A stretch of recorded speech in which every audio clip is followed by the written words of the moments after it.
Pengaspalan di Desa Uruk Blin, Kecamatan Silima Pungga, tahun anggaran 2020 di Ijon. Banyaknya dugaan kutak-katik penggunaan dana desa di Indonesia yang dilakukan oleh oknum-oknum yang terlibat pada penggunaan dana desa untuk kepentingan pribadi dan kelompoknya memang dapat dirasakan oleh masyarakat. Sayangnya masyarakat tidak semua tahu apalagi memahami indikasi tersebut dan kalau mereka tahu pun tidak tahu kemana harus mengadu. Kalau misalnya mereka posting ke Facebook atau media sosial lainnya mereka dikejar ketakutan dijerat dengan Undang-Undang ITE jadi sangat miris uang adalah uang mereka dan mereka tahu ada indikasi kecurangan pada penggunaan uang mereka tapi mereka tidak bisa berbuat apa-apa. Jadi jangan heran kalau saat ini banyak rakyat Indonesia yang kurus ya karena mereka tertekan batin atau kurang mengkonsumsi vitamin.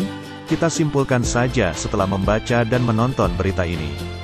Demikian yang terjadi di Desa Uruk Blin, Kecamatan Silima Pungga, Kabupaten Dairi, Provinsi Sumatera Utara.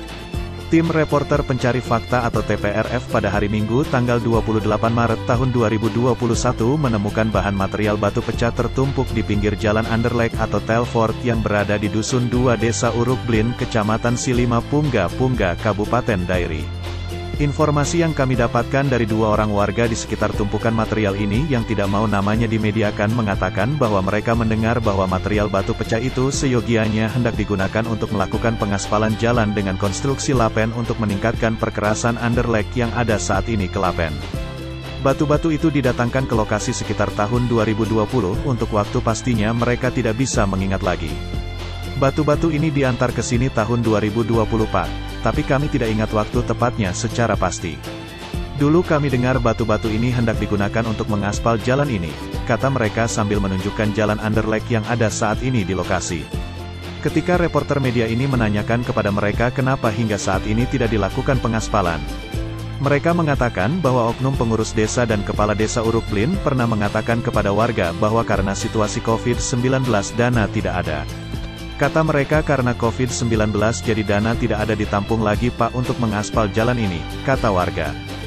Berdasarkan data yang kami peroleh dari sumber kami yang layak dipercaya mengatakan bahwa dana desa untuk Desa Uruk Blin Kecamatan Silima Pungga, Kabupaten Dairi adalah sebesar Rp743.126.000 dengan rincian penggunaan sebagai berikut.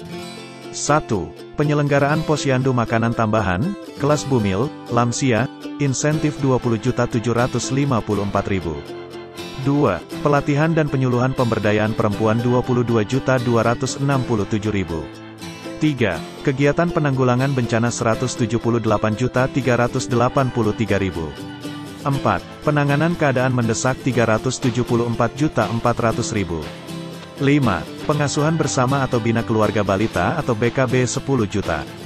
6. Peningkatan produksi tanaman pangan alat produksi dan pengolahan pertanian, penggilingan padi atau jagung, dan lain-lain Rp118.922.000. 7. Kegiatan penanggulangan bencana Rp18.400.000. Berdasarkan informasi dan data tersebut di atas tidak terlihat ada dana yang dianggarkan untuk melaksanakan item pekerjaan pengaspalan dengan lapen di Dusun 2 Desa Uruk Blin. Karena itu diduga kuat bahwa pelaksanaan pekerjaan itu sudah diatur sebelumnya dengan mencari oknum pengadaan bahan material. Dalam hal ini patut diduga oknum kepala desa dan pihak-pihak yang terlibat pada pelaksanaan pekerjaan ini tentu akan mendapatkan sejumlah fee dari oknum yang mengadakan bahan tersebut. Namun apa boleh dikata, ingin memeluk gunung tapi gunung Sibayak keburu meletus. Karena si COVID-19 datang semua angan-angan jadi gagal beginilah jadinya. Entah siapa yang bertanggung jawab atas material yang tertumpuk saat ini di sepanjang jalan underlake di Dusun 2 Desa Uruk Blin ini, kita tidak tahu. Lalu sampai kapan wabah si COVID-19 ini berakhir supaya anggaran dana desa yang akan datang dapat dikotak-katik lagi kita juga tidak tahu. Ya. Marilah kita tanya rumput yang bergoyang kata Bang Poltak Ruhut Sitompul alias si Raja Minyak dan Ebit GAD. Sesuai dengan Undang-Undang Pers setelah berita ini ditayangkan kami masih memberikan kesempatan kepada pihak-pihak terkait untuk memberikan hak jawab dan hak koreksi berita dan akan kami tayangkan sebagai update berita ini bila dan setelah mereka memberikannya. Nur Elia Capah dan TRPF dari Silima Pungga melaporkan untuk Anda.